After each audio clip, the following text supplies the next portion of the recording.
Hi friends, எல்லாம் எப்படி இருக்கீங்க? நான் ரொம்ப ஒரு பயங்கரமான ஒரு சந்தோஷத்துல அப்படி கூஸ்பன் மூவ்மெண்ட்ல இருக்கீங்க. அதாவது என்ன வேற லெவலுங்க. அதாவது நான் எப்படி வந்து பாத்தீங்கன்னா தளபதி விஜய் அவர்கள் அரசியலுக்கு வந்ததுக்கு அப்புறம் ஒரு ஆட்டம் ஆடணும் அப்படின்னு நினைச்சனோ, அதே மாதிரி சரியான ஆட்டத்தை இன்னைக்கு தான் ஆடிருக்காரு தளபதி விஜய் அவர்கள். தன்னுடைய இந்த மாநில செயற்குழு கூட்டத்துல சும்மா நேரடியாக சவால் விட்டாரு. நீ நடத்தலன்னா நான் நடத்துறேன் அப்படிங்கிற மாதிரி முதல்வர் ஸ்டாலின் அவர்களுக்கே ஒரு சரியான சவாலுங்க. நீ யார் யாரெல்லாம் அந்த செயற்குழு கூட்டத்தை ஃபுல்லா பாத்தீங்களோ அவங்க எல்லாம் எப்படி இருந்துச்சு அப்படிங்கறத கமெண்ட்ல பதிவு பண்ணுங்க. பார்க்காதவங்க உடனடியாக போய் பாருங்க விஜய் என்ன பேசுறாரு அப்படின்ட்டு. வேற லெவல் தரமான சம்பவம். சரி, ஓகே, இன்னைக்கு மாநில செயற்குழு கூட்டத்தை பத்தி நம்ம பேசலாம்.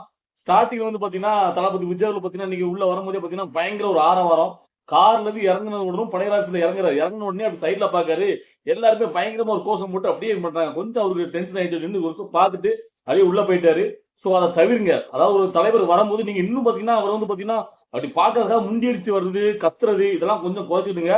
சோ அது அவருக்கு கொஞ்சம் பிடிக்கல. ஓகேவா? நம்ம வந்து அதை திரும்பவும் நீங்க அதே மாதிரி செய்யக்கூடாது அப்படிங்காட்டி நான் இந்த காணொலியில சொல்றேன். அதுக்கு அடுத்த கட்டமா அவர் உள்ள போறாரு. போகும்போது எல்லாருக்கும் வணக்கம் வச்சுட்டே போறாரு. அதுல அவங்க அம்மாவும் நிக்காங்க அந்த கூட்டத்துல. சோ அவங்க அம்மாவும் வந்து அப்படி வணக்கம் வைக்கும் போது டக்குனு கிட்ட போய் என்னம்மா நீ வந்து வணக்கம் வைக்கிட்டு தோல்ல ஹெல்ப் பண்றாரு கைப்பட்டு. சோ அதை பார்க்கும்போது ரொம்ப நல்லா இருந்துச்சு, செம கியூட்டா இருந்துச்சு. ஆனா இன்னும் ஒரு செகண்ட் எக்ஸ்ட்ரா அவங்க கூட நின்று லைட்டா பேசிருக்கலாம். சோ அவங்க ரொம்ப எதிர்பார்க்கறாங்க தளபதி விஜய் அவர்கள் தான் பையன் தான் கூட வந்து பாத்தீங்கன்னா கொஞ்சம் அப்படியே நிற்கணும் அப்படின்ட்டு. சோ அது அவங்க கண்ட தெரிஞ்சிச்சு. சோ அதுக்கப்புறம் உடனே வந்து மேல போயிட்டாங்க. அந்த ஒரு 20 தீர்மானங்கள்ங்க. சோ அதை ஒவ்வொன்னா வந்து பாத்தீங்கன்னா ஒவ்வொருத்தவங்களையும் கொடுத்து வாசிக்க விடுறாங்க. அதாவது மாவட்ட செயலாளர்கள், கட்சியில் உள்ள எல்லா உறுப்பினர்களையும். சோ அந்த தீர்மானங்கள் ஒவ்வொன்றையும் பார்க்கும்போது அவ்வளவு ஒரு அற்புதமா, அதாவது ஏழை எளிய மக்கள், விவசாய மக்கள், அந்த அடித்தட்டு மக்கள் அவங்க பயன்படுற வகையில ஒவ்வொரு தீர்மானமும் சும்மா சம்மட்டி அடிச்ச மாதிரி இங்க உள்ள இதுக்கு முன்னாடி ஆண்ட கட்சிகள், இப்ப ஆளுநர் கட்சிகள் எல்லாத்துக்குமே நீங்க என்னடா பண்ணிட்டு இருக்கீங்க இவ்வளவு வருஷமா அப்படிங்கிற மாதிரி சும்மா தெருக்கி விட்ட மாதிரி இருந்துச்சு. அதாவது விவசாயிகள் நெல் கொள்முதல்ல இருந்து, கனிம வளத்தை கொள்ளையடிக்கிறதுல இருந்து, மணல் கொள்ளையில ஆரம்பிச்சு இங்க நெய்வேலியில அந்த மக்கள் எவ்வளவு வருஷம் போராடிட்டு இருக்காங்க எல்லாத்தையுமே ஒட்டுமொத்தமா கணக்கச்சிதம் எடுத்து சரியா அந்த ஆட்சியாளர் சம்மட்டி கொடுத்த மாதிரி ஒவ்வொரு தீர்மானமும் அந்த மக்கள் பயன்படுற வகையில் இருந்துச்சு. அதுக்கு ரொம்ப வெகுவா பாராட்டணும். எல்லா தீர்மானமுமே எனக்கு வந்து சரியா தான் இருந்துச்சு. எந்த ஒரு தீர்மானத்திலுமே எனக்கு எந்த ஒரு சின்ன ஒரு குறைபாடுமே தோணல. சரியா கரெக்டா அளவெடுத்து, அதாவது பிளான், அதாவது ஒரு விஷயத்த புரிஞ்சு மக்களுக்கு எது வந்து பயனுள்ளது, எது வந்து மக்களுக்கு தேவையானது, இன்றைய காலகட்டத்தில் எது தேவை அப்படிங்கிறத சிறப்பா செஞ்சிருக்காரு.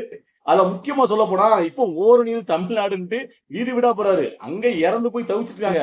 அதாவது அப்பா இல்லாத ஒரு தாயோட வளர்ப்புல வளர்ந்துகிட்டு அந்த பையன், எந்த ஒரு கெட்ட பழக்கமே இல்லாத பையன், அப்படி ஒரு நல்ல பையன் இறந்து போயிருக்கா உங்களுடைய கொடுங்கோல் அரசால அப்படி சொல்லிட்டு. அதுக்கு நீங்க நேர்ல போலாம். இன்னைக்கு உங்களுடைய ஓட்டுக்காக நீங்க ஒவ்வொரு வீடா போயிட்டு இருக்கீங்களா அப்படின்னு சொல்லி தம்ம தேடி கொடுத்ததாகட்டும். அதுக்கப்புறம் பாஜக கூட எந்த காலத்திலும் கூட்டணி கிடையாது. நாங்க வந்து கொள்கை எதிர்ன்னு சொல்லிட்டோம். அதுக்கப்புறம் நாங்க வந்து இந்த கால சூழ்நிலைக்கு ஏற்ப கூட்டணி வைக்கிறதுக்கு நாங்க என்ன அதிமுகவா இல்ல திமுகவா அப்படிங்கிற மாதிரி ஒரு சிறுபட்டி கொடுத்தாரு பாருங்க. வேற லெவலுக்கு அதெல்லாம். சோ இத சொல்லிட்டு இருக்கும் போது எனக்கு முதல்ல அந்த ஹைலைட்ட சொல்லி என் மனசுக்குள்ளதும் தனியா தடிக்குது. என்னன்னு கேட்டீங்கன்னா, பரந்தூர் விமான நிலையம் தளபதி விஜய் முதலாக ஆரம்பிச்சது, தன்னுடைய அரசியல் போட்டா முதலாக காலடி எடுத்து வச்சதே பரந்தூர்ல தான். அந்த விவசாய மக்கள் தான். அவர் வந்து பாத்தீங்கன்னா எதையும் முதல்ல அவளை சீக்கிரம் எடுக்க மாட்டாரு. எடுத்தாருன்னா அதுக்கு கடைசி வரை நின்று போராடுவாரு, விடமாட்டாரு, அதுல வச்சு பிச்சு தீர்வாரு. அதுக்காக தான் பாத்தீங்கன்னா இந்த பரந்தூர் விமான நிலையம் அந்த பிரச்சனை மக்களுக்காக காலத்துல நின்னாரு, அந்த மக்களை சந்தித்தாரு. சோ அப்ப பாத்தீங்கன்னா தளபதி விஜய்ல போயிட்டு வந்த உடனே இங்க உள்ள அரசாங்கம் பாத்தீங்கன்னா உடனே ஒரு வெளியிட்டாங்க. அதாவது அங்க ஒரு 1500 குடும்பங்கள் இருக்கு, அவங்க பாதிக்காத வண்ணம் நாங்க வந்து பாத்தீங்கன்னா இதை நிறைவேற்றுறோம். அதாவது நிறைவேற்ற முடியாதுன்னு சொல்லல, ஆனா அவங்க பாதிக்காத வகையில நிறைவேற்றுவோம் அப்படிங்கிற உடனே வந்து பாத்தீங்கன்னா ஒரு இதை வெளியிட்டாங்க. சோ அதுக்கு தான் இன்னைக்கு தளபதி விஜய் அவர்கள், அதாவது ஒண்ணு அங்க வரப்போகுது சொல்லுங்க, இல்ல வராது சொல்லுங்க, அது பாதிக்காத வண்ணம்னா எப்படி பண்ணுவீங்க நீங்க அப்படிங்கிற மாதிரி நறுக்கு கேட்டாரு. அதுக்கு தான் கடைசியில ஒண்ணு சொன்னாரு. அதான் இருக்கிறே மாஸ் ஹைலைட். தளபதி விஜய் அவர்கள் ஏன் இந்த அரசியலுக்கு வரணும் அப்படின்னு எதிர்பார்க்கிறோம். அது எனக்கு இன்னும் நம்ம கூடிய சீக்கிரத்துல பார்க்க போறோம் கண்ணுக்கு முன்னாடி அப்படிங்கிறது எனக்கு தெரிஞ்சுங்க. அதாவது கேட்டீங்கன்னா, நீங்க இதை நிப்பாட்டல. அதாவது நீங்க தமிழக முதலமைச்சர் மு.க.ஸ்டாலின் அவர்கள் நேரடியாக போயிட்டு அந்த மக்களை, பரந்தூர் மக்களை சந்திக்கணும். சந்திச்சு நீங்க பேசணும். அதாவது உங்க கட்சியில இருந்து வேற யாரும் பேசக்கூடாது, நீங்க தான் போகணும். நீங்க போய் அவங்களோட துயரங்கள் என்னங்கிற கேளுங்க. கேட்டதுக்கு அப்புறம் உங்களுக்கே தோணும் அந்த மக்கள் எவ்வளவு கஷ்டப்படுறாங்கன்னு. ஏன் அவங்க நம்ம நாட்டு மக்கள் இல்லையா? 1500 ஒரு இத்தனை குடும்பங்கள் வாழ எத்தனை உயிர்களுங்க, அவங்க எங்க அங்கிருந்து நகர்ந்து போனோம், அது விவசாயம் வேற இடமே உங்களுக்கு கிடைக்கல அப்படின்னு நாக்கப்படுமே கேட்டிருக்காரு. அதுல இன்னொரு சொன்னார் பாருங்க, நீங்க அப்படி போய் சந்திக்கல, அந்த மக்கள் சந்திக்கல அப்படின்னா நான் வருவேன், அந்த மக்களை கூட்டிட்டு பொதுமக்களை திரட்டிட்டு நான் வந்து உங்களை பார்க்க வருவேன் தலைமைச் செயலகத்துல. அது யாராலும் தடுக்க முடியாது. ஒண்ணு நீங்க போங்க, இல்ல நான் வருவேன். அதுக்கு உண்டான என்ன பிரச்சனைனாலும் நான் சந்திக்க தயாரா இருக்கேன். பாத்துக்கலாம் அப்படின்னு சவால் விட்டாருங்க இன்னைக்கு. வேற வேற வேற மாதிரியா. இதத்தான் நான் எதிர்பார்த்தேன். இந்த மாதிரி அடி அடிக்கணும். தளபதி விஜய் அரசுக்குள்ள வந்தா அவர் இப்படி ஒரு களத்துல இறங்கணும், ஒரு போராட்டத்தை அறிவிக்கணும். இப்படி போடணும்யா, இப்ப போடுங்க பாப்போம். ஆட்டம் ருத்ரதாண்டம் தளபதி விஜயோடைய உண்மையான ருத்ரதாண்டம் இதுதான். இதை நான் எதிர்பார்த்துட்டே இருக்கேன். அதாவது இது ஒரு சவால் மாதிரி, ஒரு நெருக்கடி கொடுத்துட்டாரு திமுகவுக்கு. அதுவும் முதலமைச்சராக இருக்கக்கூடிய மு.க. ஸ்டாலின் அவர்களுக்கு. ஆண்ட கட்சி, பெரிய கட்சி சொன்னீங்கல்ல, இன்னைக்கு அவர் உங்களுக்கு சவால் கொடுத்துருக்காரு. ஒண்ணு நீங்க அந்த மக்களை போய் சந்திக்கணும். நீங்க சந்திச்சாலும் தளபதி விஜயாவில் போய் சந்திச்சீங்க. சந்திக்காட்டா தளபதி விஜயாவில் அதை உங்களுக்கு காட்டுவாரு. தலைமைச் செயலகத்துல அவரு ஒரு கூட்டத்தை கூட்டினாருன்னா தலைமைச் செயலகங்கள தமிழ்நாடே எப்படி ஸ்தம்பிக்கணும் உங்களுக்கு தெரியும். சோ அவர் நினைச்சாலும் இப்போ அதான் அவர்கிட்ட இருக்க இளைஞர் படையும் மக்கள் செல்வாக்கும் உங்களுக்கு தெரியும். அது 2026க்குள்ள ஒரு ஆட்டம் இருக்குங்க. வேற மாதிரி. நான் அது பாத்தீங்கன்னா எனக்கு அது கேட்ட உடனே தளபதி விஜய் இப்படி ஒரு டைலாக சொல்லுவாரு நான் எதிர்பார்க்கவே இல்லை. அதாவது பாஜக கூட கூட்டணி கிடையாது எந்த காலத்துல அப்படின்னு சொல்றத நம்ம ஓரளவு கெஸ் பண்ணியிருந்தோம். ஏன்னா கொள்கை எதிரி பாஜக யாருமே அறிவிச்சாரு. மதவாத பிளவாத சேர்த்துட்டாரு.